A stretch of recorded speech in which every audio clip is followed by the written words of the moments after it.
Okay. All right. Okay. All right. Let me go ahead and just do like an intro for people who are catching the replay. Welcome to our first book club meeting. My name is Thalia, not Nikki Store. That's my boss's name. I couldn't figure out how to get the name to change. But today we are covering the book When the Moon Turns to Blood by Leah Sottile. I believe everybody here either has read the book or is familiar with the case. So I don't have to ask y'all guys if y'all are familiar, but yeah. So as a quick summary, there's quite a lot of people in this case. And I didn't make a presentation just because I did make a presentation because I always do, but I did make kind of like a list of characters. Oh, I cannot share audio. That's weird. Okay. I don't think I need to. Can y'all guys hear me if I'm sharing my screen? I can hear you. Okay. Yes. Okay. Awesome. All right. Yeah, I think it's because I'm on two different accounts. Avoid infinity. Okay. All right. So before we start talking about this case, last meeting we talked about, or last virtual meeting we talked about the Delphi case. And the Delphi case, we talked about, the trial and like whether or not we felt like the Richard Allen was guilty. And one of the main points of the defense attorneys was that it may have been some sort of like ritualistic sacrifice related to this religion called Odinism. So I don't believe that that's a possibility. And, a lot of people are like, oh, well, ritualistic sacrifice is a thing and it exists. And, like people imagine this like, American Horror Story type of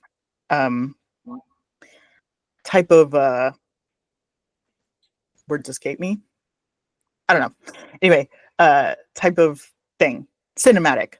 So today we're going to talk about something that is actually related to religion. And partially, I wouldn't call it a sacrifice, but it is the deaths that happen in this case are very deep rooted. We are going to be covering a case that's very heavy, talking about the LDS faith. The LDS faith, or the Mormon Church, is a church that was originated by Joseph Smith, I believe, like 200 years ago. So a little bit of background. I majored in religious studies in college. It's a very useless degree other than the fact that I can talk about this stuff now. So one of my main focuses was interfaith dialogue and learning about other religions. And there's a few boundaries or like principles. Can y'all see my presentation, by the way? Yes. Okay. All right. Just making sure that I'm not just like randomly looking at a screen. Okay. So there's basic principles for interfaith dialogue. Basically, we want this to be a safe space for everybody. And I don't know, I asked AI, something generative AI to make a list of things according to like different interfaith websites. The first rule is honesty and sincerity. Participants should be open and truthful about their beliefs and experiences, even if it involves revealing personal doubts or difficulties. So that one's a little bit like, we're not really talking about our personal faith, but if our personal faith does come up, then you can, use that rule. Respect and equality. Everyone should be treated with respect and dignity, regardless of their religious background. Dialogue should be two-way street where participants learn from and share with each other. So instead of telling people, you're wrong, or like, I don't believe that, or that's crazy, like, a lot of times when I talk about this case, people are like, what is with those Mormons? And I get that, when you listen to a lot of true crime that's about a certain religion, you can start to believe that certain religions are bad or whatever. But obviously, we don't live in a world where there's, everything's black and white, where things are good or evil. So and there's millions of LDS people around the world. It's a growing religion. And obviously I think one thing we need to remember in this case too is all of the victims are LDS as well. So there's more LDS victims than perpetrators in this case. Tammy, JJ, he was young. So, but like Tylee was LDS. She was active in the church. Tammy was a devout LDS member. Charles Vallow also converted to Mormonism. So yeah, basically, if we want to talk about religion, I think the best way you can talk about it is by talking about your beliefs and then like asking questions. So trust and safety. Participants need to feel safe to express their ideas and feelings without fear of judgment. Confidences should be kept within the group. So if somebody reveals something personal, I mean, this is a recorded video. I don't think this is going to happen. Like I said, this is mainly general interfaith dialogue. Learning and growth. Interfaith dialogue should be viewed as a journey of learning and growth rather than an attempt to convert or change others. This was the main rule that we talked about a lot of the times. If you want to give a summary of how to do interfaith dialogue, you don't go in it converting people. That like I mean, it's like religion is one of the taboo, like Thanksgiving no topics. Religion and politics are the two. And when you go into a conversation like that, looking to convert people or, move them to your viewpoint without giving your personal view, it's not going to happen. And obviously like coming into a conversation with the, agenda to convert people is also not cool. Okay. Avoid assumptions and preconceived notions. I think we talked about this one. Basically, just because a lot of these things are deep rooted in LDS faith and doctrine doesn't mean that all Mormons are bad. Practice empathy and deep listening. Try to understand the other person's perspective and be a good listener. I think this book is really touching on how we got here and how it led to Chad and Lori to commit these crimes. It's not just, people are born evil and that's it. If we had that explanation for most crimes, then I think we wouldn't have a true crime club. A lot of us like to talk about the whys, and I don't think, just being like, oh, this person's born evil, blah, blah, blah. Like there's reasons, I think there's the argument nature versus nurture. Focus on shared humanity. Remember that you share a common humanity with others, regardless of your religious differences. It's really cool to learn about people's faiths and like what similarities there are. And be prepared to engage with difficult issues. Don't shy away from addressing disagreements or areas of contention, but do so with respect. And then strive for mutual understanding, and then recognize the value of diversity. So that's just like kind of the basic principles before we start this conversation. Also, as always, I talk to like, what is it like? Fill in the silence. So if you need to say something, just interrupt me. Don't raise your hand because I might not see it. Or maybe I will. I don't know. Okay.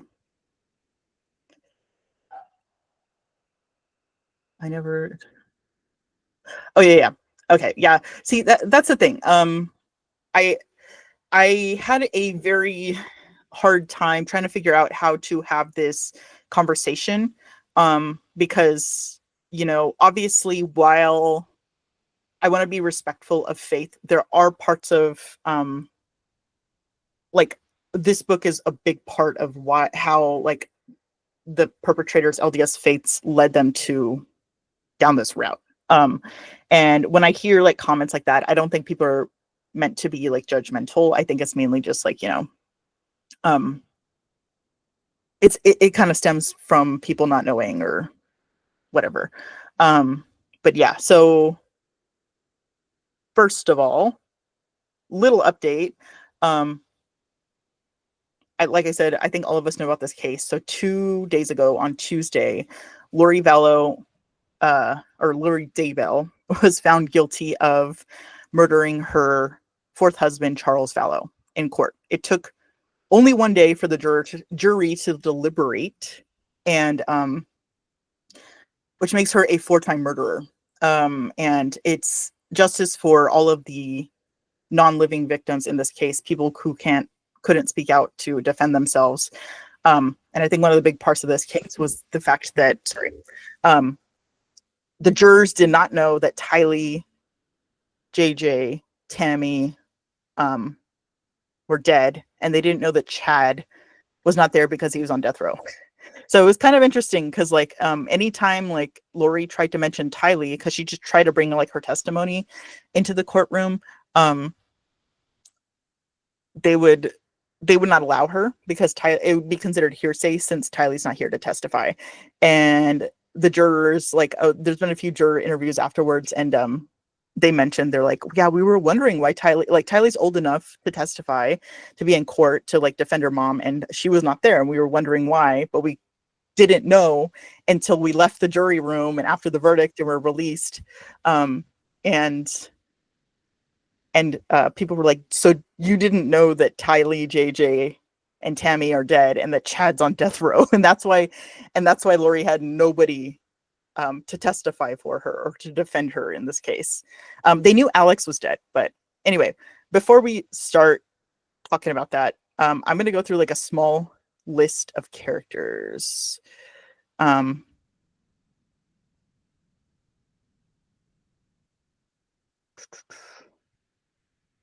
Window. Okay. As I said, feel free to interrupt me. I know that most of us are like, busy, all that stuff. So, all right. Okay, so we went over the basic principles of interfaith dialogue. So this is a list of characters. I got most of the information from Annie Cushing's website called Analytics. Annie Cushing's is actually the biological aunt of Tylee Ryan. She's Joseph Ryan's sister, and she's an analyst, and she has dedicated a lot of her time to putting together the data and the facts of this case. And like, she has literally a website, which I've linked here, a website to like, basically she has a whole timeline and like a list of characters. I did change it a little bit because I think the last time she changed the list of characters or updated the list of characters was like before the kids were found. So like it had that Tylee was 17, which she never turned 17. And it just had some stuff that was not really relevant to this. So I did change some of it, but if you want to find any of that, the source is on the bottom corner, and that's where I got the information. So let's talk about some of the victims in this case. I tried to get most of the victims in the beginning, but I think in order to explain the victims, then, we have to explain Chad and Lori, unfortunately. So who is she? This is Tylee Ryan. She is the biological daughter of Lori Vallow and Joseph Ryan. Joseph Ryan was Lori's third husband. She was 16 and was last seen on September 8th, 2019. The last location she was seen was a picture of her at Yellowstone National Park with JJ and her uncle Alex. There's like a few photos, and I think this was a big part of the case because a lot of people thought, oh, maybe they got lost in Yellowstone, or they were left there or something. So I put if they're alive or dead in the bottom. So she's one of the first victims. So she died. Homicide was unknown because her body was burned beyond recognition. And they believe she may have been stabbed to death, but they are not sure. To this day, we don't know, even after the trial. So she loved the beach, photography, and singing. She actually had like a Smule account back when that was popular, and started in photography Instagram.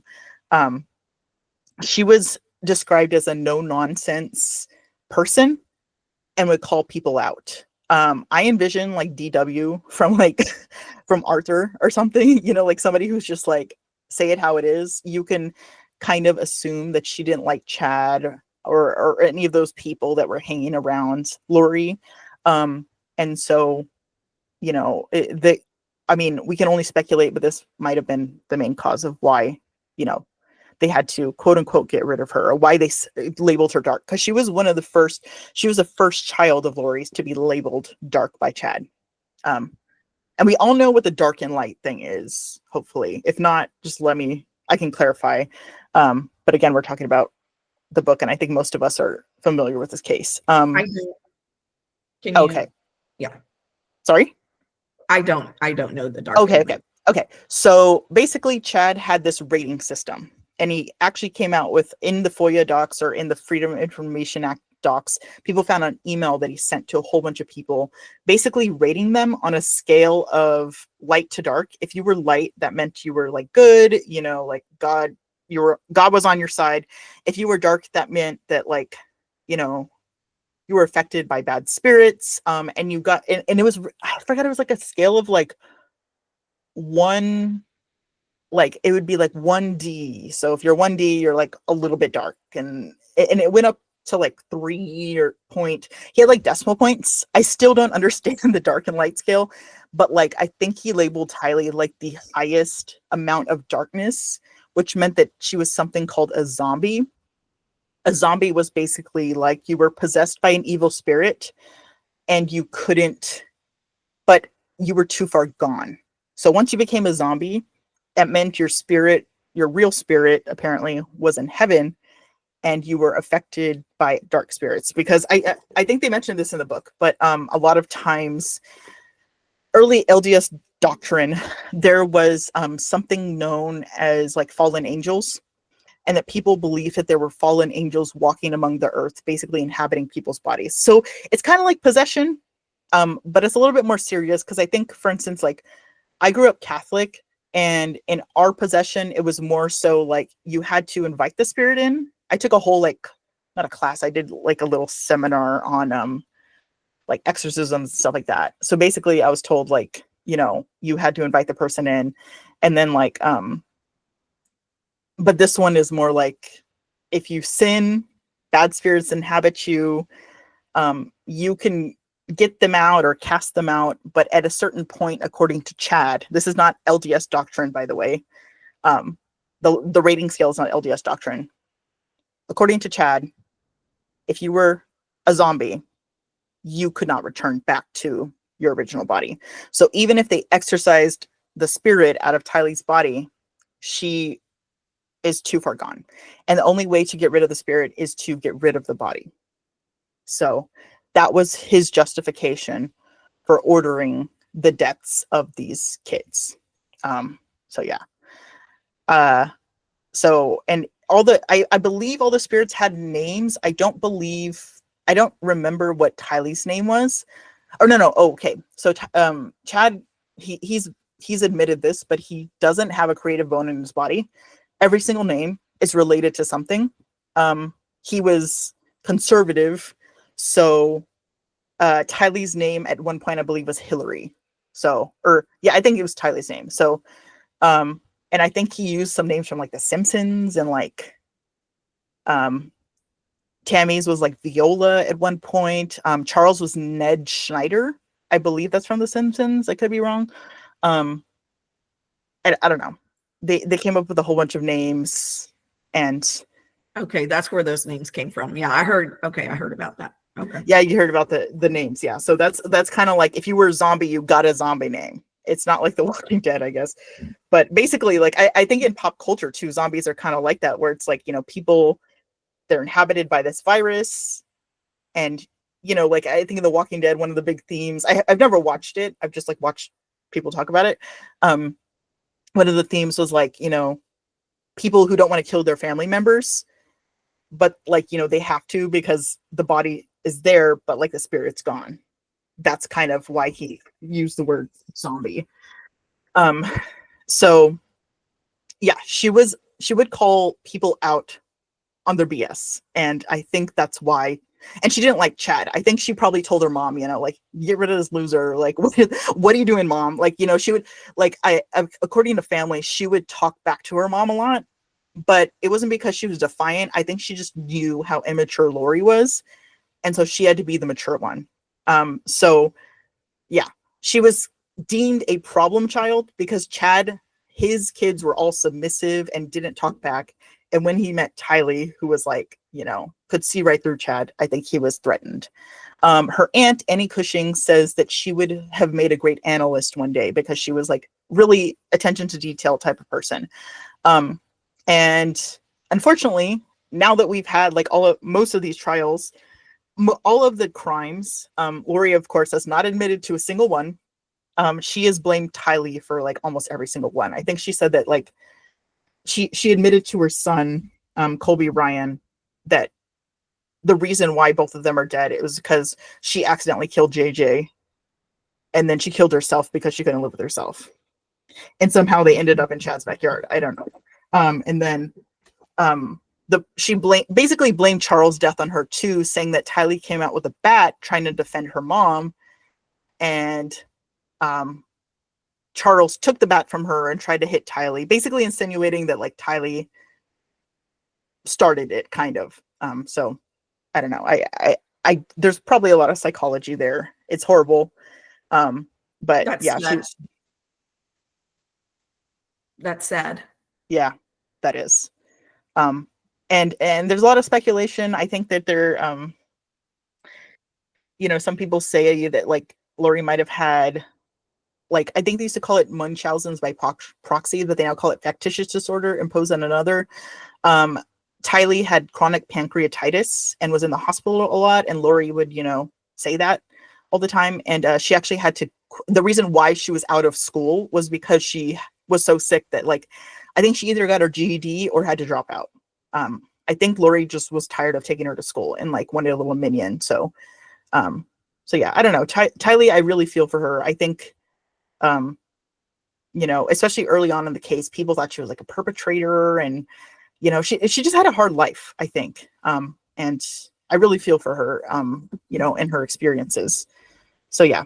Then we have JJ, or he was originally born Kanan Todd Trahan to Kay Woodcock's biological son. So technically Kay Woodcock is his grandmother, but basically, like, he was having some issues and the mother was also having some issues and they couldn't raise JJ. So when he was born, Kay and Larry Woodcock, his grandparents, adopted him.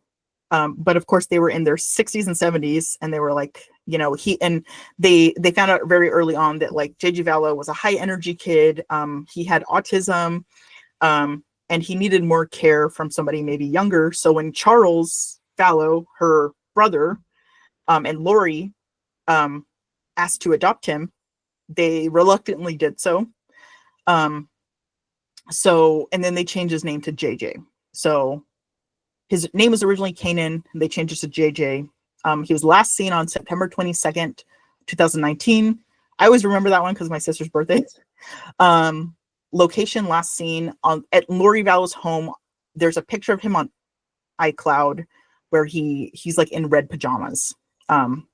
His cause of death, the ME said it was homicide by asphyxiation. And like most of these deaths, we don't know who did it. We can only speculate. Fun or notable facts: one of his favorite places to eat was Freddy's frozen custard. I actually learned that on this book. Like, I didn't know that they had them in other states, but yeah, he loved to eat there. And like, I think in this book they mentioned the dirt and worm sundae. So now every time I like go to Freddy's, I'm going to think of JJ. It's a great place. I love Freddy's. He was autistic. He had a service dog named Bailey. And I think I mentioned this already. He was born Kanan Todd Trahan. He was a very high, like, you know, his favorite thing to do was like run around the house, like run laps. And he also liked to organize things. Like he would often organize like the china cabinet and stuff like that. But yeah, brilliant little kid. You know, loved by many. His grandparents loved him. They would fly him in often to Louisiana because they lived in different states. And so yeah, that's JJ. We're gonna go into the perpetrators. I know we're not finished with all the victims yet, but we kind of have to talk about them before we go on. So first we have Lori Vallow, aka Lori Daybell. So if I say Lori Daybell or Lori Vallow, it's the same person. It's just she prefers being called Lori Daybell. Legally, she's Lori Vallow. She is the biological mother of Colby Ryan, Tylee Ryan, and adopted mother of JJ Vallow, and the convicted murderer of Tylee, JJ, Tammy, and Charles. And we can officially say that now. You know, a lot of people say like allegedly, but we can officially say now that she is a convicted murderer 4 times over. Her current location is Maricopa County Jail, awaiting the Brandon Boudreaux trial. Her ex-nephew-in-law was shot at, and she's awaiting that trial. And that'll be the last trial in this saga, unless they like bring other charges later on. She's currently married to Chad Daybell, husband number 5. And notable, she married Chad Daybell less than 2 weeks after his wife Tammy died of asphyxiation. And she's a 4-time convicted murderer, sentenced to life in Idaho 3 times. And her sentence is pending for Charles's. They're going to wait until after Brandon's trial. So we don't know what the sentence will be, but like basically she's never getting out of prison. Something happens in Idaho, then she has the Arizona convictions. So sorry, Lori. She apparently believes that she will be exonerated, and that I think maybe the second coming will come, or she'll be seen as not guilty or something. She defended herself in the trial for Charles because she didn't like the way her attorneys portrayed her in the trials in Idaho, and she did a horrible job. I think we watched the Don't Flatter Yourself video last time. Basically, she was interrogating one of her like ex-husband's dates, and she told her not to flatter herself because she said, "Oh, you're talking all about me." I don't know. Anyway, so people suspect she's a narcissist. She's been diagnosed by one psychologist with delusional disorder and hyper-religiosity, and I believe antisocial traits or histrionic traits. I don't know the difference, but yeah, she has a few personality disorders. And she was originally, I feel like, the main person in this case. You know, like you always see the, what is it, doomsday mom or whatever. But I personally, and this is my personal opinion, I personally think Chad was the mastermind. Yes, as crazy and like as Lori was, and I completely believe that Lori's guilty, and not a good person. But I do think that if it weren't for Chad, none of this would have happened. And and I think this book talked about it a little bit. So next we have Chad Daybell, aka his nicknames are the Slug. I think somebody called him, or he called himself James. He has several nicknames. Apparently, Lori called him Bubby in his phone, which literally ruins, like, I call my dog Bubby sometimes. That's going to ruin it for me. But yeah, he had lots of names. He is the convicted murderer of Tylee, JJ, and Tammy. He was not prosecuted for Charles. I don't think he can now that he's on death row. Or I think maybe they're just like, well, why would we? You know, he's never getting out of prison. I don't know. He is a doomsday author. He wrote a lot of books, like ever since the early 2000s, about the Second Coming. And this, one thing I really liked about this book was that it talked a lot about like LDS fringe doctrine, like people who believed in prepping and the end times. I think when you look at a lot of cults, you'll realize that they kind of have the same, like cults that commit crimes have the same type of mentality. You know, they talk about the latter days and like, you know, how there's a second coming. I think this book emphasized a lot about this thing called the White Horse prophecy, where basically like, you know, the government is hanging by a thread and eventually the government's going to fall and all this stuff. Like Chad really believed in this, like ever since, like, I think his, like one of his first books was before 9/11. And he's believed in this. And he actually thinks he predicted 9/11, by the way.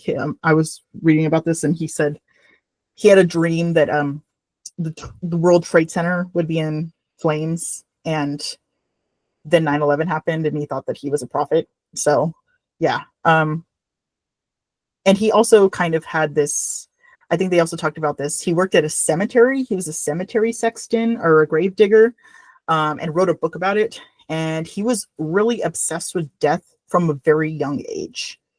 Um, I I I really don't know how he went this many years without committing a major crime. Um, because he was obsessed with death to the point where it's, it's like you could say, okay, we're kind of obsessed, not obsessed, but like, we're interested in like true crime and all that stuff. But he was more so like, I really wish I could, I tried tabbing the things, but there's a part that I wanted to mention. Also, too, like one of the weird details I saw in this book was like the fact that there's a point where he was like killing a bunch of bees. Like he came up with a like he came across like a bee's nest and he started stomping on bees and he counted and he killed over 100 bees before he said the voice told him to stop. He also says that he's had like this internal voice in his head that's been telling him what to do. So yeah, he was obsessed with death. And I think that and while people think like being a grave digger is kind of weird, it was kind of like a family business. And none of his other brothers are serial killers. So I think that it had a big part in what he did, but it wasn't like, oh, he sought this job out. It was just kind of like a high school job that all his brothers had, and then kind of became his thing. Him and Tammy also took, because she was a secretary at the cemetery, they also took their wedding photos in a cemetery. So yeah. Oh yeah, okay. I found part of it. So it said, this is one thing that he wrote in his book. He said, I saw a honeybee pollinating a dandelion. I peered at it for a moment, then smashed it with my shoe. He wrote, he felt pathetic. He kept killing bees anyway. I spotted one, then another. I got a strange satisfaction from it. I kept count, and after half an hour, I had killed 120 bees. Now, like, I mean, I'll admit, like, as a kid, I've killed bugs before, but I've never done it because I had satisfaction from it. Like, I just found that kind of weird. He stopped killing when the voice told him to stop. Because he's had this internal voice. Also notable, in 4th grade, his first novel he ever authored was called The Murder of Dr. J and His Assistant. And this other weird, like another weird instance that I saw was, so he was going pheasant hunting with his brother when he was younger, and his brother Matt ran ahead of him. And so Chad was trying to shoot a pheasant and aligned his gun, but then just as his brother stood up and he pulled the trigger, and somehow the bullet didn't eject from, or didn't shoot from the gun. Like if he would have shot the gun, he would have killed his brother. And I often wonder if maybe he did that on purpose, because he said something like his head was only a few feet away, and my excitement, I had not seen him. Like, I don't know. It's just like a weird thing to say. Maybe I'm looking too much into it. But they believed it was like an act of God. Basically, God saved Matt that day. And him and his dad was there. His dad subdued him, like the gun, and they basically said like God saved Matt that day. But I'm like, I often wonder if Chad kind of knew that Matt was there. I don't know. That's just, now looking at all of the stuff that he's convicted of, I could believe that. But yeah, anyway, he was also a big thing, a big doomsday guy, because he had he claimed to have had near-death experiences, which are kind of like, it's kind of on the rocks of whether or not he's actually had them. Like, he's had the experiences himself, but I don't think he's died ever. Which, to have a near-death experience, you have to die. But he basically says that he could see beyond the veil. The veil is like something in Mormonism. It's like basically the other side. What is the veil is blocking you from like the spirit world. But he said that when he had these near-death experiences, it ripped the veil and he could see on the other side, which meant he could see the future. He could see like visions. And it kind of related to doomsday and the apocalypse. And a lot of people who in the LDS faith who have NDEs or near-death experiences are people who like see the end times for some reason. They prophesize it. Somebody is joining. Hold on.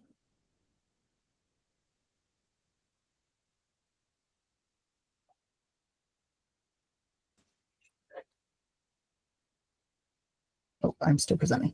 Sorry about that. Oh, or maybe somebody left. Oh no, somebody's here. Okay. Hello.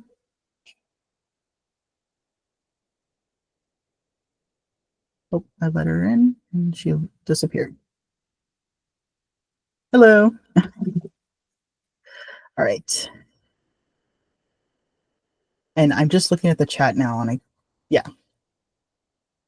I was thinking schizophrenia too, but he doesn't have, I don't know, like he says that he has a voice, but one thing that they talk about is the LDS faith is one of the faiths that kind of encourages you to have revelations from God, especially if you're a man or you have like what they call the priesthood. You get the priesthood, I believe, when you're 8 in the LDS faith, if you're a boy. So, and let me share my screen again. So they kind of encourage you to have these revelations, visions from God. Like, a lot of times you'll have a patriarch in the family who will kind of say like, let's pray on it. God will tell me this. And so like, so he was born into, like the book says, he was born into like a long history of LDS people. Like his family came from England. They colonized the US and, they were all Mormons. Like they liked Joseph Smith's teachings, and that's kind of his family history. So he born into the LDS faith, believing that people can receive revelation from God. I often wonder if like that kind of encouraged him to like think that he's listening to voices. Did they ever assess him though? Like, was he assessed like Valo or what? Yeah, Valo, Lori. That's an interesting question. I've watched the trial, but it's been so long ago. I don't think they've had like an assessment, because basically the reason they had an assessment with Lori was because she was deemed incompetent at one time to stand trial. So Chad was never deemed incompetent. So I don't think he's ever had like delusions in the sense where it's like it'll stop him from like going to court. Oh, okay. Yeah, but yeah, he definitely had like, I don't know. He believed he could see the future, and I personally think it's more of an ego thing. I don't know. I really don't know. That's what Shelby's saying. If you read what she's saying, that's what she's yeah. Yeah. Like I think that so he like, I think he said something about himself being like a Jesus nerd or a religion nerd or something. Like by the time he like graduated high school, he had read the Bible 8 times and the Book of Mormon 14 times, which is wild to me. Because I remember when I was like in high school, I tried to read the Bible like from cover to cover, and I could not do it. And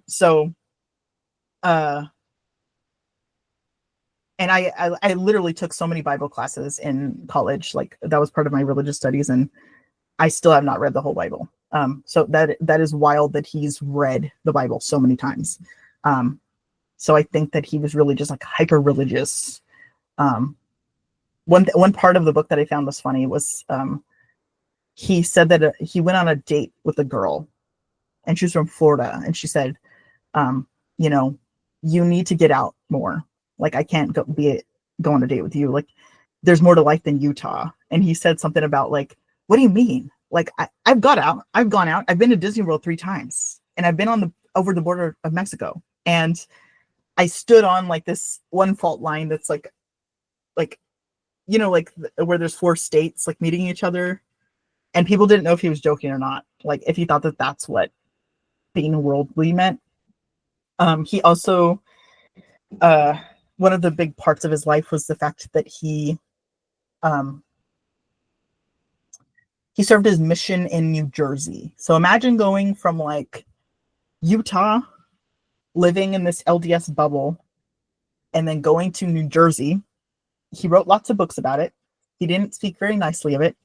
I think there's a lot of like, you know, prejudicial connotations to his books in that sense. And yeah, I think that was a big part of like him seeing the world kind of like black and white. He's very literal. He saw people as like sinners and non-sinners, or I think like sinners and saints. But yeah, so he wrote a book called One Foot in the Grave. He's a 3-time convicted murderer. I think we said that. And he's sentenced to death for the murder of JJ, Tylee, and Tammy. And he invented a dark and light rating system, which we talked about previously. So yeah, that's Chad. I personally, like I said, I think he was the mastermind because he was the one who rated every single person who died before they died. So while I think Lori had a big part of it, I think that Chad was kind of the mastermind. That's my personal opinion. Next we have Charles Vallow. So Charles Vallow, like I said, they just had a trial for his murder. Lori was convicted, not yet sentenced, but she was found guilty of conspiracy because they knew that Alex pulled the trigger. They just didn't know why. She said it was self-defense. She had this whole story about Tylee with the bat, but the jury saw through her BS. She's Lori Vallow's 4th husband and father to a biological son biological son and 2 adopted sons. I think it meant 2 biological sons and 1 adopted. I could be wrong. I need to go. One of which is JJ. Date of marriage. So he got married to Lori on February 24th, 2006. So they've been married, I think, for 13. I can't do math very well. 13 or 15 years. I'm not sure. His date of death is 7/11/19. And he was shot and killed by Lori Vallow's brother, Alex Cox. One of the big things that convicted Lori was when she said it was self-defense. One of the big pieces of evidence was the fact that he was shot twice. So once when he was standing up, and twice, or the second one, the bullet went into the floor, which means he was already subdued and laying down on the ground, which is not self-defense. Like if you're trying to shoot somebody in self-defense, you're not supposed to like, you know, if you do it twice, that means you want him dead. Like you're not trying to defend yourself. Notable. Oh, I talked about Lori's conviction. He was a Dallas Cowboys fan. I thought that was an interesting detail, especially since he was from Louisiana, and I think he lived in Houston for a while. And he was suspicious of Lori and Alex before his murder. He even told his lawyer, his divorce lawyer, if something happens to me, it was Lori and her brother Alex, which I think is shocking that nobody believed him. Like he even tried to call the police before because Lori threatened to kill him, saying that he was Ned, he was not who he said he was. She would destroy him, she would kill him. And the police were just like, okay, she's just probably being crazy. Like they really didn't believe him. And yeah, that ultimately led to his death. And then I think it really kind of spearheaded the kids' deaths as well, because the police in Maricopa originally saw this as self-defense, and they let Lori and Alex go. If they would have seen Alex's record, that he had a record of being violent towards people, he was actually in prison before for tasing Lori's other husband before Charles, they would have maybe like held him. And I think maybe this would have prevented other deaths. But yeah, he was a good person. His sisters, Kay Woodcock, and his other siblings, you know, they've come out after the verdict. And yeah. All right. Next we have Tammy Daybell. She was the wife of Chad Daybell. And I say the editor of Spring Creek Book Company, editor in chief, even though she owned that company with her husband Chad. It was said in this book that she was the main person. She was the one who edited the books. She was the one who chose the covers and all this stuff. Like, Chad was just the one who wrote the books and then let her do the rest of the work. So I'm gonna say she was editor in chief and the main person in this book. She basically ran a publishing company and was also the assistant librarian at the local elementary school. So she did a lot. Her date of death was October 19th, 2019. And she died of homicide by asphyxiation. And she got married to Chad in 1990. So notable, 10 days before she died, she was approached by a masked man thought to be Alex Cox, Chad, she was like, oh my God, a guy with a gun just came at me. Luckily, I think the gun jammed. So when Alex shot the gun, it didn't shoot. She got away. She told Chad about it. Chad was like, oh, it was probably a paintball gun, a crazy kid with a paintball gun. She called the police and wrote on Facebook that she thought it was a gun, but then she's like, Chad said it was a paintball gun. Nothing really happened of it. But after all of this, they suspect it was Alex and that the gun jammed. She died in her sleep of suspicious causes, and was buried 3 days later. Chad had a funeral in a whole other state 3 days later and buried her immediately. Didn't put his name on the headstone, which is a big red flag, especially being in LDS culture. And he said that she died in her sleep of a pulmonary embolism, or she choked or something like that, because she had gained 40 pounds. And then later, after all these deaths, or the kids were missing, and her family was calling the police all the time. And her school the school that she worked at was just this, something's not right. They exhumed her and they found that her cause of death was actually asphyxiation. She was a lover of ducks and small animals. If one of the things that you knew, Tammy was very quiet and very introverted, but one of the ways you can tell that Tammy liked you was she would offer you some duck eggs to put, to have ducks on your farm. And she just loved little critters and small animals. She would apparently they had a pet cemetery, and while they did, I don't think they had many pets themselves. She would, whenever she saw a cat on the side of the road that got hit by a car, because they lived in the country, she would bury it because she felt, she wanted them to have a good final resting place. She was also passionate about children's literacy. So next perpetrator, this is Lori Vallow's brother. His name is Alex Cox, aka Alex Pastenas. He died on December 12th, 2019, which is one day after they exhumed Tammy's body. Little suspicious. He died of a bilateral pulmonary thromboly. And while so many people say that you could not convince me that Alex's death was an accident, according to the coroner, he died of natural causes. He was married to Zulemas Pastenas, literally 2 weeks before he died. And the person who married them said that it was a very weird marriage. It almost seemed like a business arrangement. He was probably the one who physically murdered Tylee, JJ, Tammy, and possibly other victims. He was very loyal to Lori and basically, did anything Lori would tell him. He formally went to prison for tasing Lori's third husband, Joe Ryan. And I was watching a video with somebody who had gone on a double date with him. And they said that, or he was, I think they worked together in Arizona or something. And he had previously asked his friend if he could borrow one of his guns to kill his sister's husband, aka Charles. And this was months before Charles was killed. And then later on, bought his own gun and killed Charles. So there were signs. He also said that to people at a party once. He said, I really want to kill Charles, because Lori told him that Charles was cheating on her, which he was not. So he died the day after Tammy's body was exhumed, and a few weeks after Chad had given him this thing called a patriarchal blessing, which is something in the LDS church that only, I believe, is reserved for like clergy. So lay people don't really give patriarchal blessings.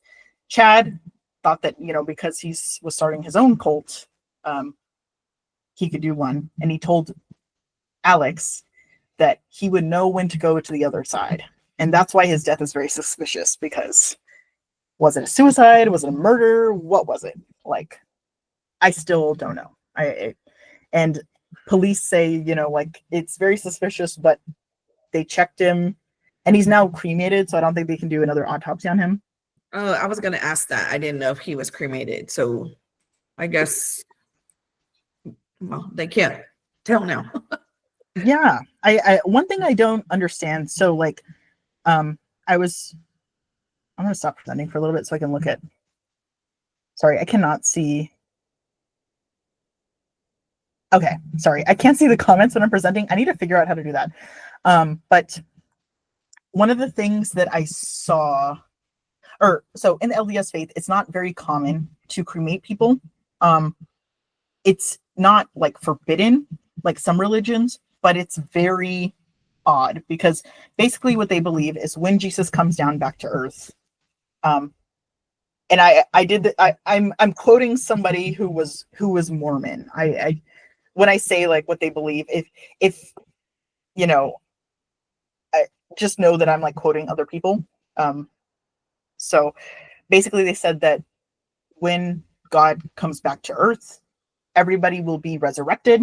All the righteous people will be resurrected, and your body will be as it was in the ground, but you'll be like free of blemishes, or like, so when you're cremated, you can be resurrected. It's just a little bit harder. So it's just very weird that in this family, most of the time when somebody dies, they're cremated.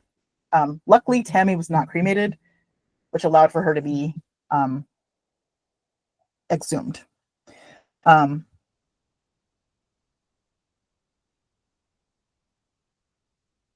Let's see. Sorry, I'm going to read some comments. Yeah, somebody said schizophrenia, weirdos. I think those when we were talking about Chad. Shelby said, I wonder if he's just a doomsday sensationalist and got super carried away with hoping he would experience it, especially since his books actually got some attention, and presumably from people who also just enjoy the thought of the end times. Yeah, like I feel like that's what this book like really touched on, was that there's like this, there's LDS practices, and obviously like LDS stands for Latter-day Saints. Latter days means the end times. So this is a faith like the Jehovah's Witnesses, some evangelical faiths, Christianity. They're really focused on the end times, but this is like another level. Like most Mormons or most LDS members are not thinking about the end of the world all the time, but it is a basic principle. Like, it is something that people believe is going to happen. And I think, I mean, I remember when I grew up in the Catholic Church, like we also talked about when Jesus would come back down to earth, and I always like wondered what the logistics of that would be like. So I know that it's like prevalent in a lot of Christian faiths. So yeah. Basically a lonely strange dude who found a way to get attention. Yeah, I 100% agree. I think somebody quoted something, and they said that he was basically an accidental cult leader. Like he was not secure in himself. He was super like insecure. And I think when he found that people were like reading his books, he was like, oh, really? You believe this? Like, and then eventually he was like, oh, my books are not fake. They're not fiction. I decided to put them as fiction. And I think that's kind of like, he really he got hungry off of the attention and the power, and, Lori being this like beautiful goddess, apparently, who loved him. He's like, me? Like, because obviously Chad is not somebody like, Lori would usually go for. Yeah. And he would also joke about, like Shelby said, he would joke about death in such a weird way. Like, oh wait, or maybe you're talking about Alex. I'm not sure. But either way, they both joked about things. I think Alex, he was a stand-up comedian. He would joke about tasing his brother, which was our brother-in-law. Yeah, a lot of census deaths. Very sad. Basically, well, I mean, not that any death is justified, but there was just no reason. Like, you could, again, like most people are like, just get a divorce, or buy a convertible or something. Like, if you're having a midlife crisis, like literally you created a cult and then killed all your family. Don't get it. So yeah, we have Alex. This is Melanie Pulowski, aka Melanie Boudreau, or they call her Melanice because there's two Melanies in this case.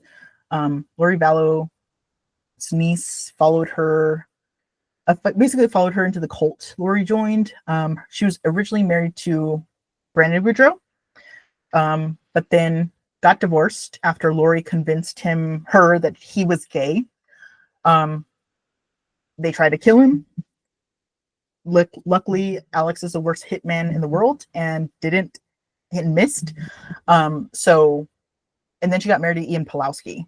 And that was kind of one of those things where it was like, you're in our group, you believe what we believe, so you're going to marry Ian. I don't know. These people were like obsessed with marriage. I think mainly because I've heard in the LDS, I think they mentioned this in this book. It's like, it's a very marriage centered religion.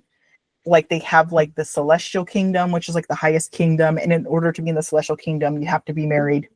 If not, then you have to be in the telestial kingdom. So yeah, they were just very marriage focused. They had a lot of arranged marriages too. Like in this cult, like I feel like, what is it? Like Alex and Zulema, that was a strange marriage. I don't know how they met Ian Pulowski, but yeah, she got married in November 30th, 2019. So after the kids were dead. So she, married 4.5 months after she divorced. Her mother was Stacy Cox, who was the oldest Cox sibling. So she was Lori's older sister, who died of suspicious circumstances in the 90s, I believe. And actually, she passed away when she was in San Antonio. So, because the Cox actually do have history in San Antonio. They moved around, and one of the places they lived for 10 years was here, or around here. And that was around the time when Stacy died of suspicious circumstances. So basically when Melanie was very young. She was suspected of having knowledge of Chad and Lori's crimes, especially Charles's death and Brandon Boudreau's shooting, but has not faced charges. And we don't know why, because I don't think she's received immunity, at least in Arizona. But I think, they were looking at likelihood of conviction.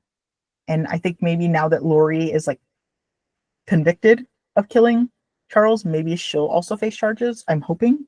I don't know.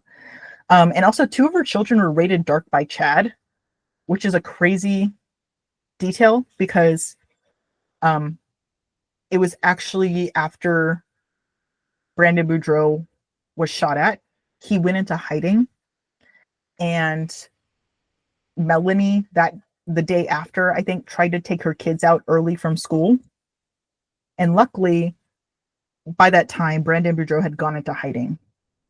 And so they believe because Chad rated them dark, maybe they had the same fate as JJ and Tylee.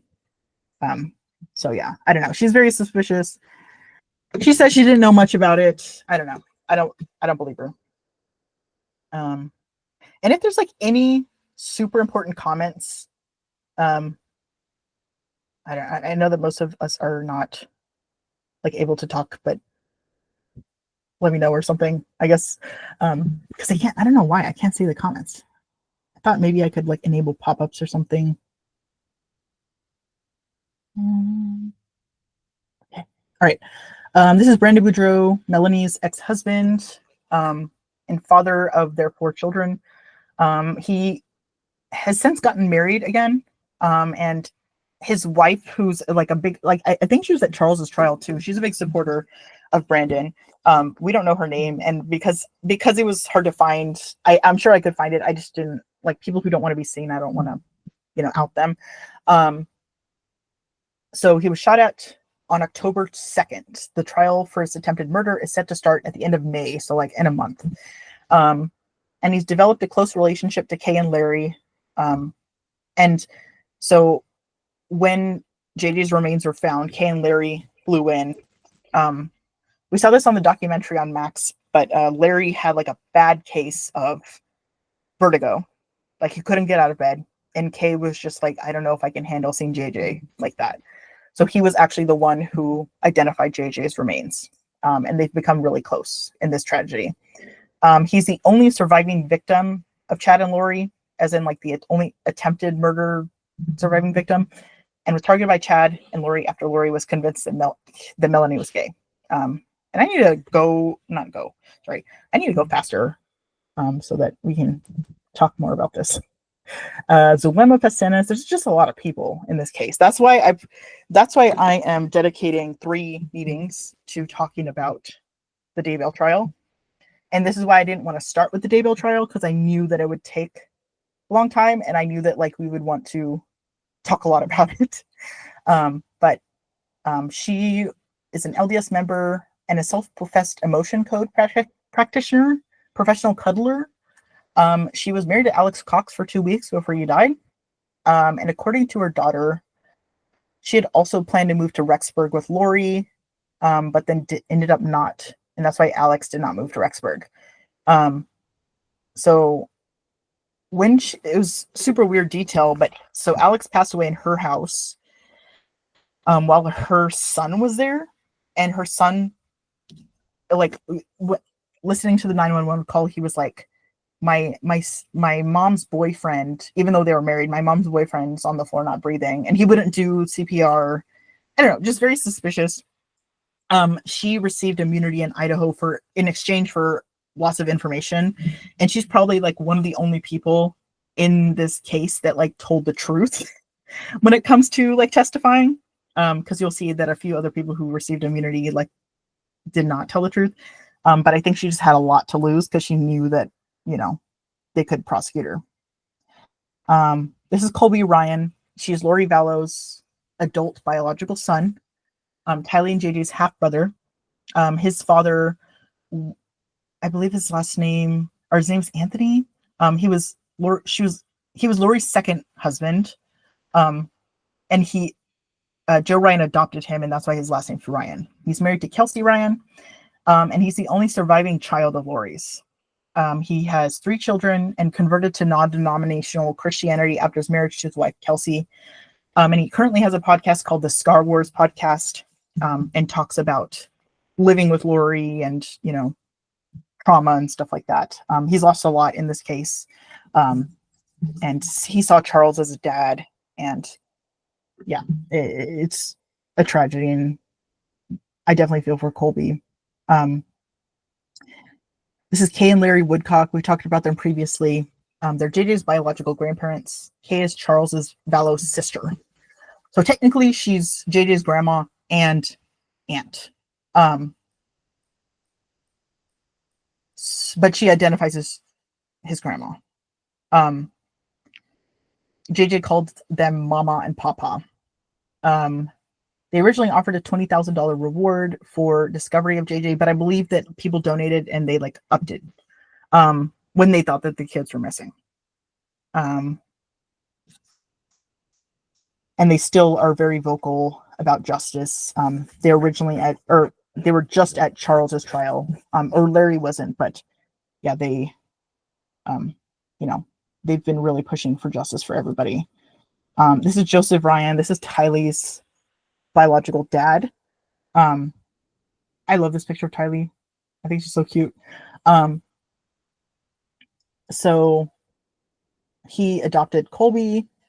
He died in 2018. So this is a year before Charles died. He is one of those, like, I would say, like, victims that we might not know, like we might not receive justice for. So he passed away alone in his apartment, and he was discovered like 2 weeks after he passed away. He died of some sort of like heart attack or something like that. Conveniently when Charles was out of town. And like we said, Alex had originally tried to tase him, and that's why Alex went to prison. He also wanted to kill Joe Ryan because Lori convinced Alex that he was a child molester.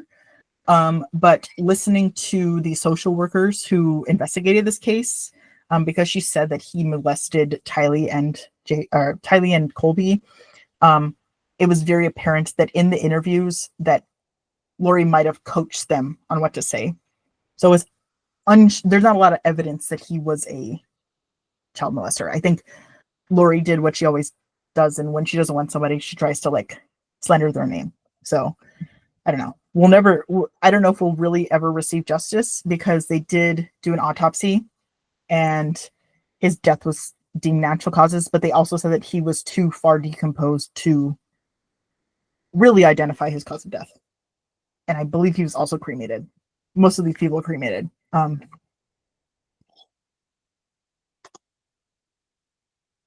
his sister is the one who was the source for, she has a YouTube channel as well. There's a lot of family members who have YouTube channels, which I'm very appreciative of, because then we get to learn about this case a lot more. So this is the other Melanie Gibb, aka people called her Melanie Fib, because she lies a lot. She was Lori and Chad's friend. And when Lori was like, hey, could you lie to the police and say that JJ's with you? She did at first. And it took her like 10 days to go confess and say she lied. She also received immunity in Idaho, and that's why she was not convicted. But I feel like she should be in prison as well with Lori.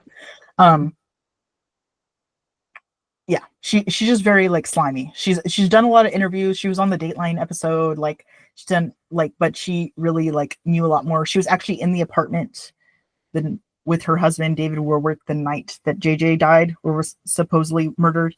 And yeah, I don't know. Like she's just very suspicious.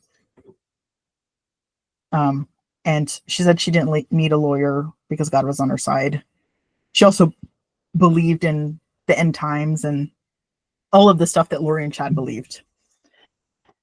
Then we have Barry Cox. He was a big part of the beginning of this book.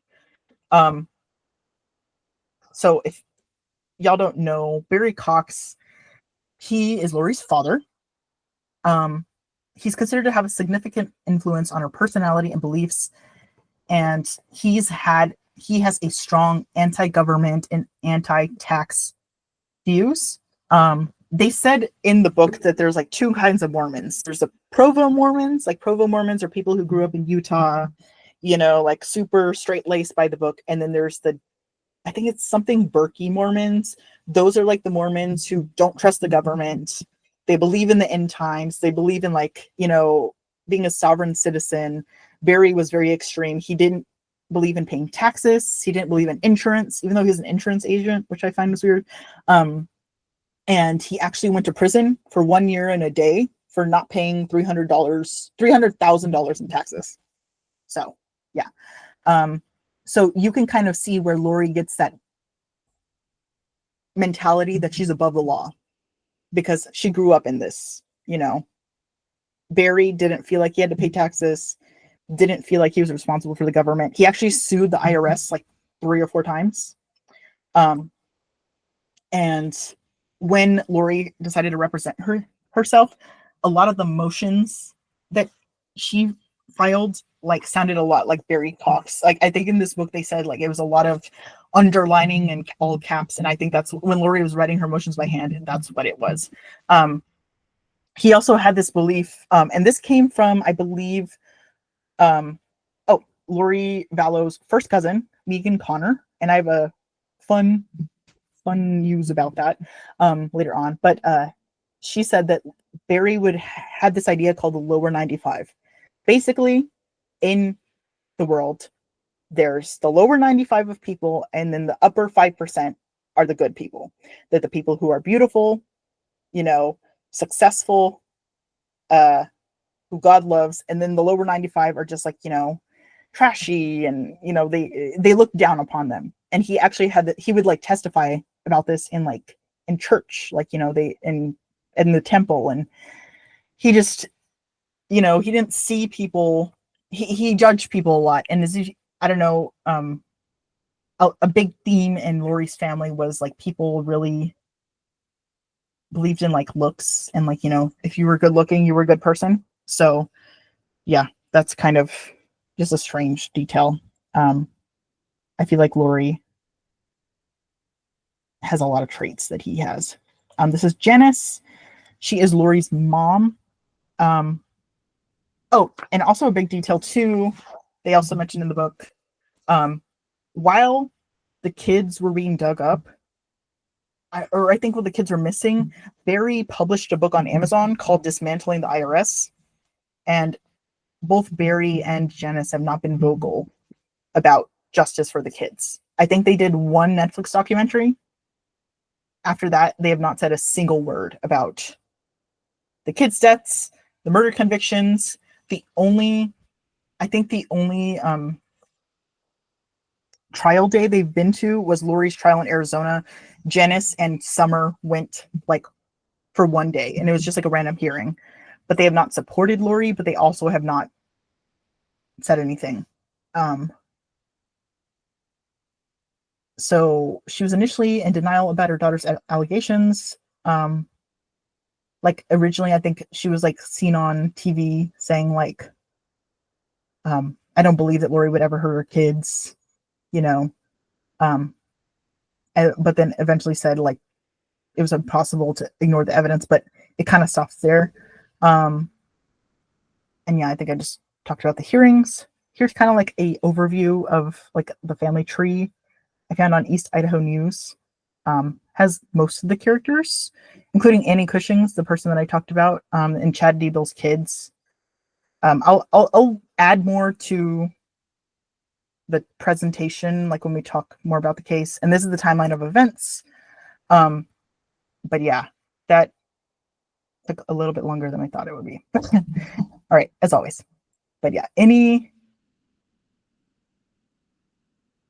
oh yeah. Okay, I think Shelby's talking about the tasing part. Yeah, he said something about like I tased a pedophile. Like basically said that like, Joe Ryan was a pedophile and that's why he tased him. And he's like, apparently if you tase pedophiles, you go to prison.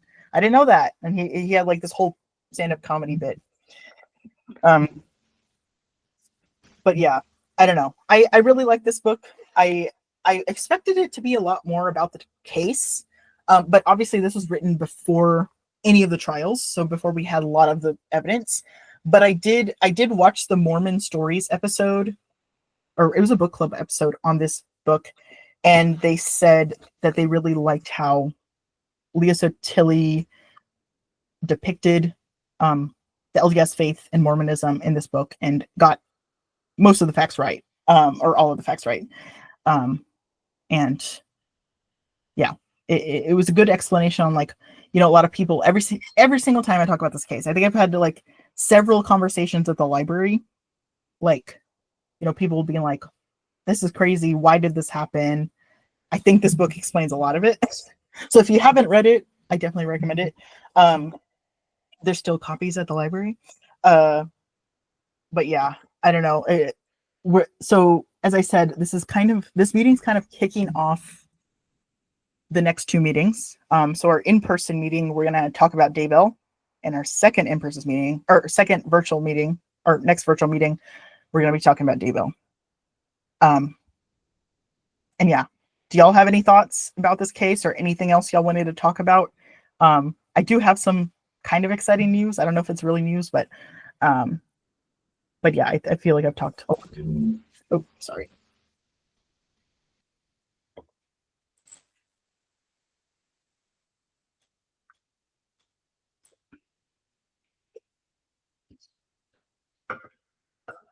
Oh, mom said do tell. Can y'all hear me?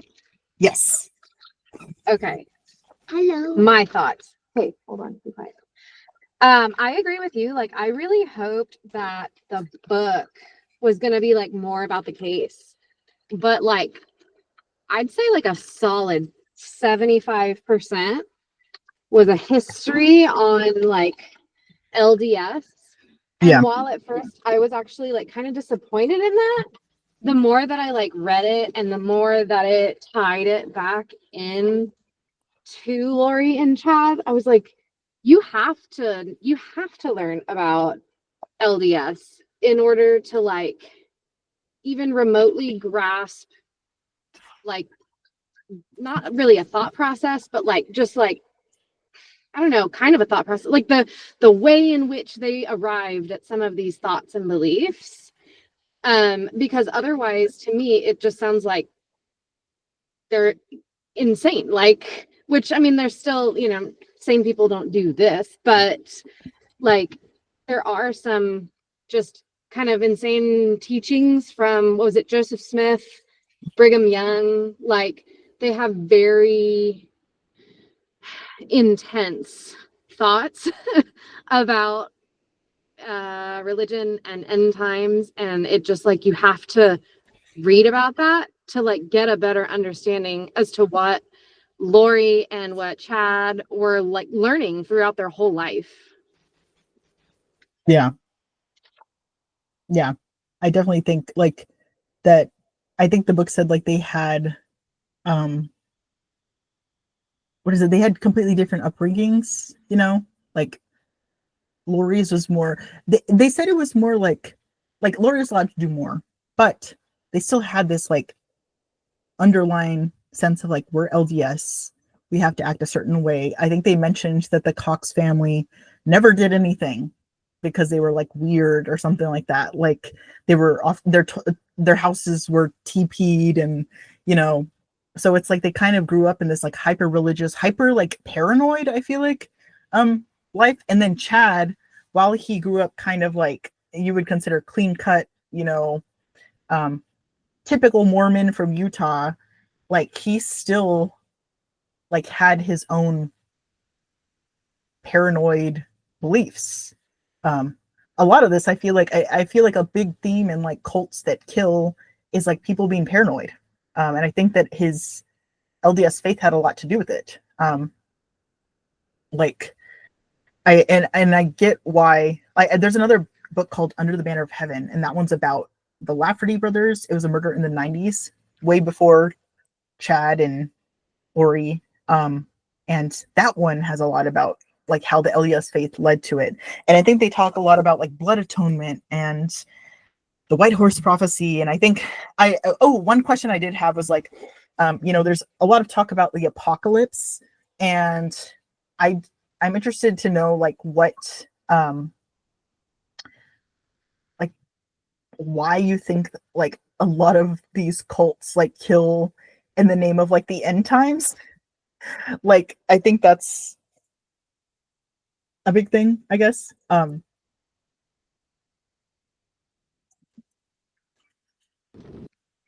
Right. Like before I knew about like the case, like if before I had more information on Lori Vallow, I think my just assumption when this all happened, years ago, and you just saw it on the news and they just talked about her as like doomsday mommy. My assumption was always that she did this to keep her children from experiencing the end times. Like, because, they believe, all of these terrible things are going to happen. The book of Revelation will play out. And so people are going to suffer. And so I always thought that she just killed their kids so that they wouldn't have to go through that. Yeah. I think there was a big, I think it was in one of Colby Ryan's interviews. He talked about how when he was younger, like Tylee was like 2 or 3, she was like driving, they were taking like a road trip. And, she said like she was obsessed with the end times. She was obsessed with death, not in the same way Chad was, but in the sense that like, man, wouldn't it be cool if like the apocalypse could happen now and Jesus could come back to earth in the 144,000, and like because she believed she was in the 144,000. Like it for people who want to know what that is, I think it's a big part of like the Bible as well, but like 144,000 are like the righteous people, the people that like will survive the end times. You know, the apocalypse is only going to happen to the bad people. And so, you know, she really wanted the apocalypse to come because she knew that she'd be one of the people saved. She would be gathering in, like, you know, the 144,000. So she even had these beliefs before Chad, but Chad really like amped it up. And like, oh, anyway, so she would tell Colby like, oh, you know, like one time they were driving, taking a road trip, and she's like, what, like, and they were like on a big, like, I don't know, like a cliff or something like that, like a winding road. And she's like, what if I just drove off the road now and killed us all? Like literally said this to her like teenage son. And Tylee was a little girl and she like asked that. And Tylee was like, yeah, like she didn't know what she was saying. And then Colby was like freaking out. And he's like, if I would have said yes, I think that Lori would have driven off the road and killed us all. Because she was just so eager to get to like, eager to get to the, you know, the end of the tunnel, I guess. I don't know. Like, and that's just so interesting to me. Cause like, I mean, I don't know, like I go between one of the theories I've had, and this is like a wild theory, but like I watched Lori's interview with Arizona Family recently. And she said something very like, oh, they said like, you know, how are you going to prepare for a life behind bars? Because she told Keith Morrison on Dateline that she was going to be exonerated.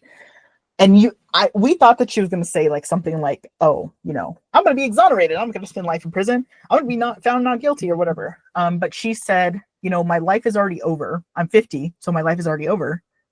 So my next mission is to like preach to the women in prison. And that was just interesting because I don't see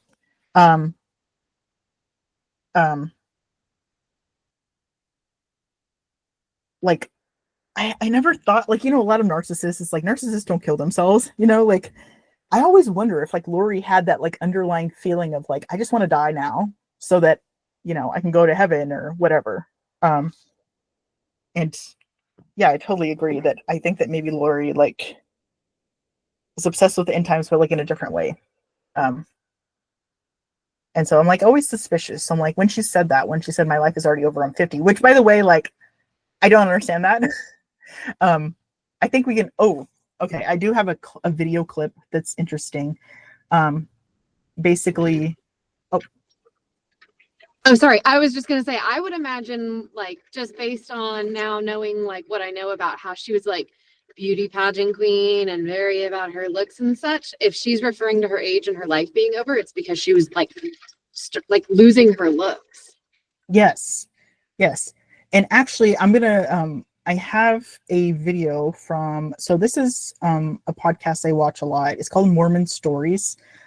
Basically it's like one of the longest running podcasts I think ever. And it's run by a guy named John DeLynn who most of these people either grew up Mormon, are still Mormon, ex-Mormon. They're all kind of more, they call themselves Mormon kind of in the way it's like it's a culture. It's not just, you know, like a belief. You know, they grew up in Utah or like, you know, they call them like pioneer families. So he interviews so many people. And he did a book club. So he interviewed Leah Sottile, who's not Mormon, by the way. She did a great job like summarizing this, or I personally think so. But she's not LDS. But yeah, so there was this part where they talk about Lori's like beliefs on looks. And I think a lot of people like they make fun of her looks now. And you know, like I feel like rightfully so, like she's committed these like evil acts. And I think a lot of people say like we make fun of her looks because she believed she believed she was like this translated being, like somebody who like basically translated beings are people who don't have to eat or sleep or wouldn't die. And going back to the pop culture thing, another thing that Colby Ryan said was that she was obsessed with the movie Twilight, which I found interesting. Like she's obsessed with the idea of being immortal, like Edward, and, you know, not having to eat. And I think she like like, if you read like some of her text messages, she talks about how she thinks she's aging backwards, and that like her and this other lady said that they were like they were on their periods, like even though they're supposed to be going through menopause, they started getting periods like a teenage girl again, and it was like crampy and bright red and like all this stuff, and it was just like she believed she was aging backwards. So when people like make fun of her looks, it's not like being like, oh, you're ugly or whatever. It's more so being like, you thought you were immortal, you thought you were like Edward, and you were gonna live forever. Which if she did, I think life sentences would be pretty interesting. But yeah, so this person, setting the stage, this person, she's Lorraine Matthias. I think I reference her a lot in our cases, because she is the host of Hidden True Crime. She was an ex-reporter, and she grew up Mormon. She grew up in Utah. I don't know if she is ex-Mormon or, like she doesn't express like her faith, like what part of Mormonism she is in, which is, her prerogative. Also, let me let somebody in. I think somebody's here. So I don't know. I respect her opinion in a lot of these cases, and she has a very good insight into being LDS, because she is LDS. All right. Hello. All right. So we're just going to watch this quick clip. All right. You're late. Sorry. No, I'm just kidding. It's my sister. All right. Percent. So yeah, anyway, this is Lauren Matthias. She is LDS and has talked about how like Mormonism kind of like shaped Lori's feelings about herself.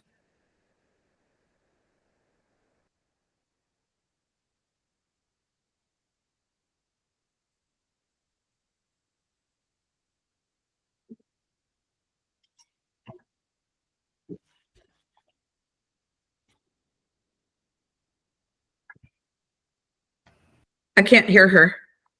She's talking, but we can't hear her. Oh, okay. Okay, that's good to know. Maybe I just didn't share my sound. Hold on. Oh, you know what I think I have to do? I thought that was the video, and I was like, who's saying they can't hear her? Because I'm in a different window, I have to go to the other window.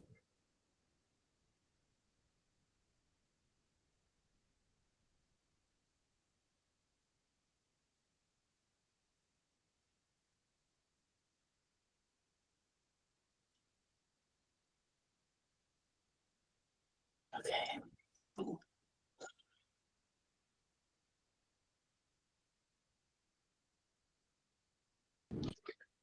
I have to run, y'all, but thank you. I'll talk to Yeah, y'all hopefully at the in-person meeting about this. I'll bring yes. some more info and conversation. But thank y'all. Okay, awesome. Thank you. Okay.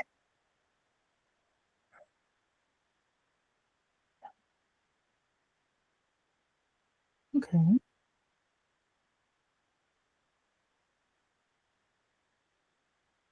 On this window, I can share. Okay. All right. Now let me present and see if that works out.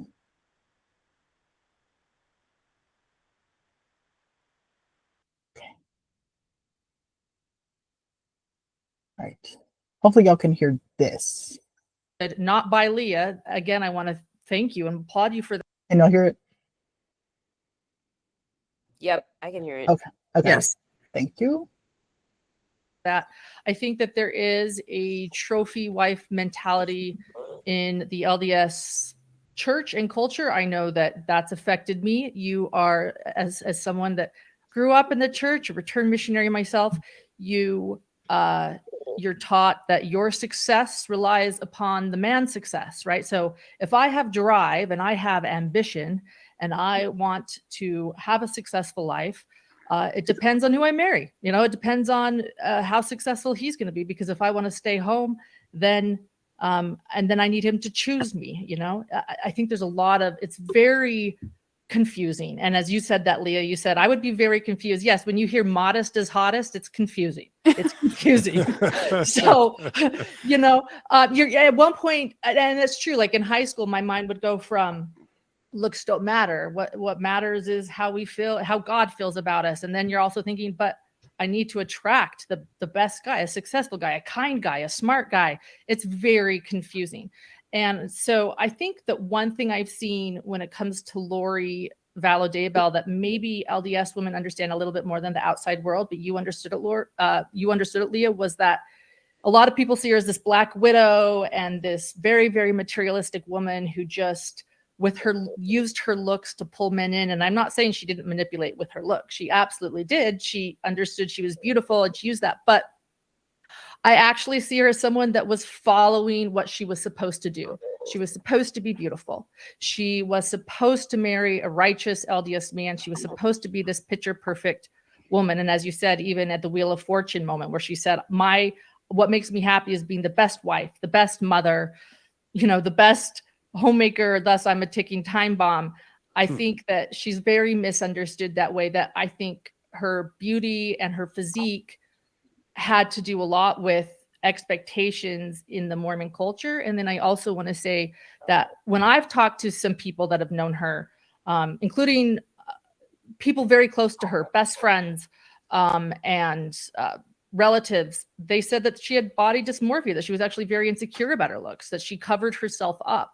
So I think this idea that she knew just how beautiful she was is also, I think, overestimated. I think she was striving to be something.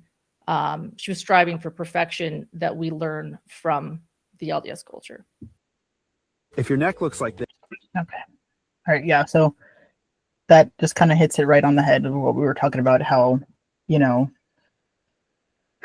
in some ways I feel like she's secure and she also valued her looks, and like, her saying in her interview that like, I'm 50 years old, my life's already over. It's like she did what she was supposed to do in the LDS faith. She had kids, she got married, and now her mission, I guess, is to preach to the women on death row in Maricopa County and then eventually in Idaho.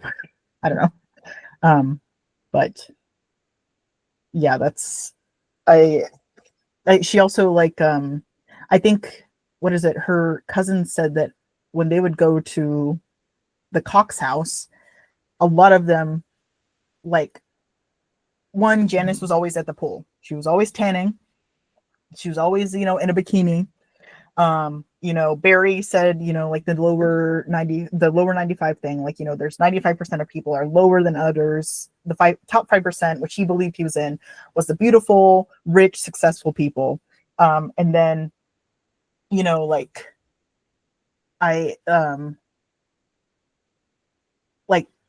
she said that like even when they were like going to the pool or they were like going to do an activity like going to the movies, like it would take like hours for all the Cox family to get ready. So yeah, that was I think vanity was a big part of her life and why she kind of valued that in people and in herself, and why she was so insecure about herself. So yeah. All right. Anything else before I make my little announcement? Not really announcement, like I said. Any other thoughts, opinions? Make your announcement. Oh, okay. Okay. Anyway, like I said, we're going to be talking about Daybell for 2 other meetings. The first in-person meeting, or the in-person meeting in 2 weeks, and then the book club meeting, not book club, the virtual meeting the week after, because I feel like this is a big case that we can talk about like literally for a whole year. But I contacted Lori Vallow Daybell's first cousin, Megan Connor, yesterday, and I invited her to our meeting. I knew that she, like, there was so much like she was at the trial, and like, I don't know, I watched her YouTube channel and she said there's a lot of stuff. But she did say that it sounded like a lot of fun. She's actually from San Antonio. But she said that she could only make the virtual ones. But she said it would be a lot of fun. So she'll be, Lori Vallow's first cousin will be making the next virtual meeting. And she was Mormon for like 45 years. So she has a lot of insight on the LDS faith. And also, insight on kind of like the inner workings of the Cox family and Lori herself. She actually lived with Lori in Austin when Lori was living in Austin, and then she lived in San Antonio for 10 years when the Cox family was also living here. So yeah, super exciting. I was like, I don't think she'll even reply, and then she did. So hopefully by announcing this, I don't jinx it. But yeah, that should be interesting. So if y'all have any questions, like for her, pick her brain and stuff. Also, I think, okay, so and this is something like maybe to like leave with, just kind of like so for the next book club, which is in 2 months, I kind of went on a theme. Like this month's theme was like, I think they were all LDS books. So it was related to like the Daybell case in some way. I think 2 of them were not, but they were still related to LDS crimes. Next, the month that we're having the book club, the in-person meeting is going to be about Emily Pike. It's a missing, murdered Indigenous women and girls case. So I don't know if y'all think that we should do a book related to that, like some sort of like Indigenous women's case, or we can also do what we did with this meeting and like we jumpstart, like if there's a bigger case that we want to talk about afterwards. Like, I had a few suggestions. These are just books that like people at, I think our first in-person meeting was like, here's some books we can talk about. But I'm open to suggestions. These are also books we like, I think all of us have at the library. There's the Amanda Berry, Gino De Jesus, Michelle Knight case. This is gonna be tricky because like both of them wrote a book, and I don't want to like put one over the other. But I'm really interested in this case, and it's really good. And one of our members suggested it to me. True Crime Addict, Maramura case. This is about the Gilgo Beach killers. Starvation Heights. This one's about cults, but these are not like anything that we're going to vote on. I just wanted to know if, like, just to kind of put ideas in your head, like maybe to come up with suggestions so we can think of a book like, soon so that people have time to get it and read it. So yeah.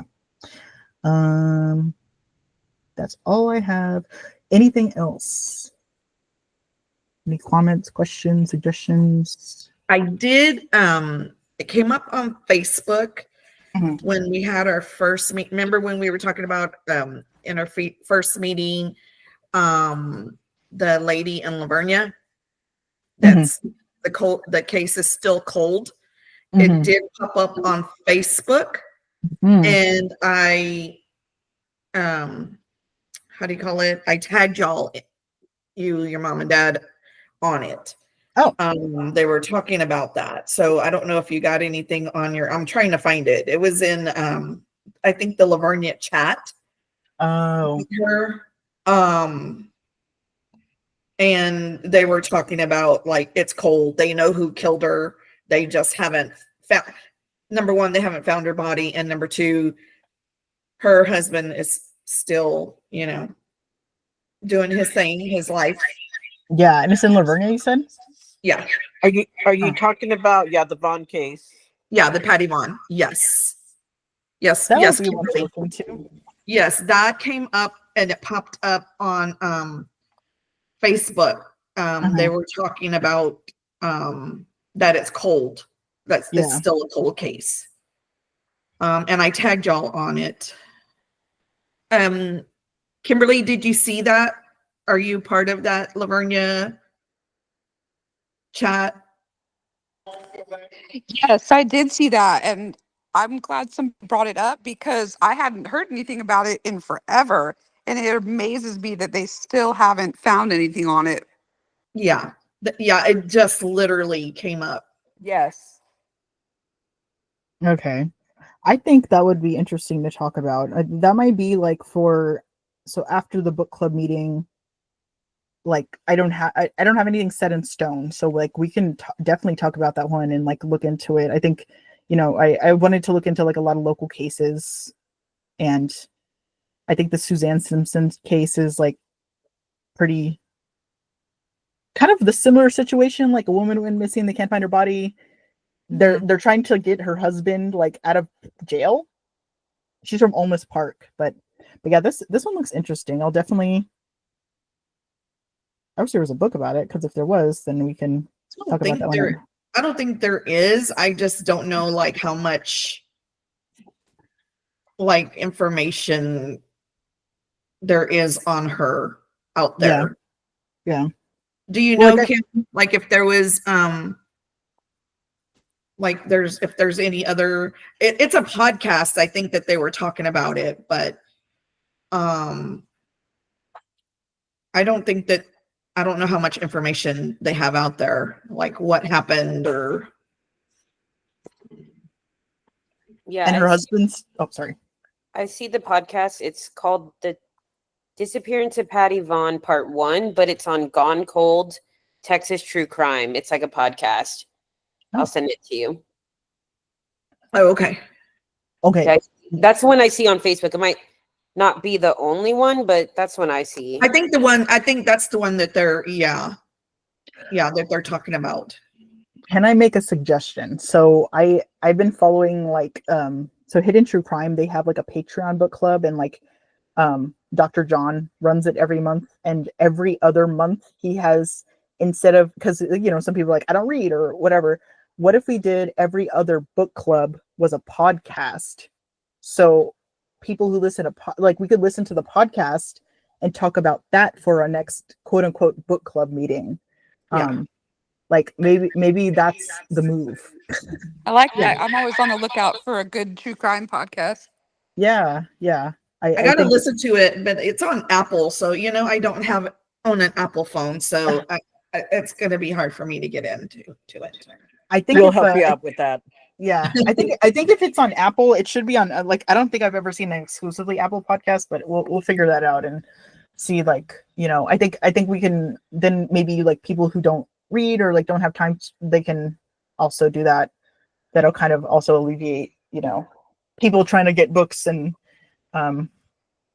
that's the one, Marina. That's the one, The Disappearance of Patty Vaughn Part 1. Is that the one you were saying? Yeah, and it looks like there's a part 2 that came out on Monday. Oh, really? Yeah, the part 1 was posted April 13th. Part 2 came out on Monday. Oh, I need to catch up with that. Yeah. Okay.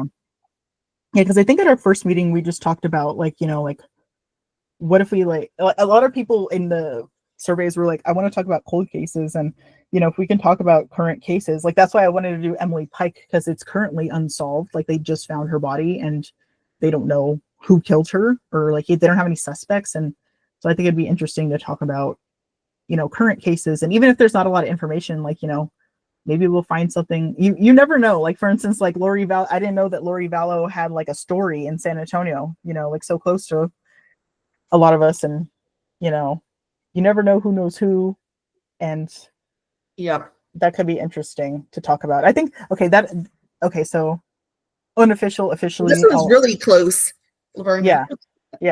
I think that we will listen to the podcast for the next quote unquote book club, and then we'll just kind of interchange, so that after that there'll be a book, just so it's like easier. But yeah, anyway, but that's a good suggestion. Thank you for that. So next virtual book club, if you or I think most, or except for Marina, most of us could make the whatever. But next virtual book club, hopefully, she said she could make it, so hopefully, you know, everything goes well. And if y'all have any questions for her, Lori's first cousin Megan. Oh, she also has a YouTube channel. It's really good. If you just look up Megan Connor,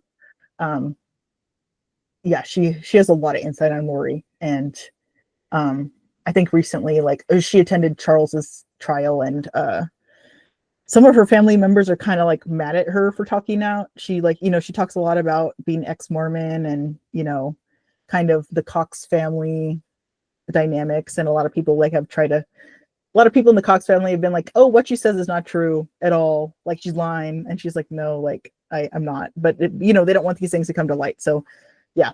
But yeah, she's really cool. And I'm excited that she like even replied. So but yeah, thank you for joining. And that's all I have for now. Thank you. Yeah. Thank you. Thank you. All right, I'll Bye. see y'all later. And I have the Bye. Thank replay. you. I want to Have a watch good it. night. All right, bye. Good night.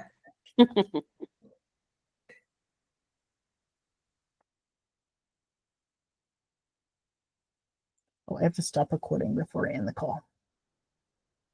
Okay.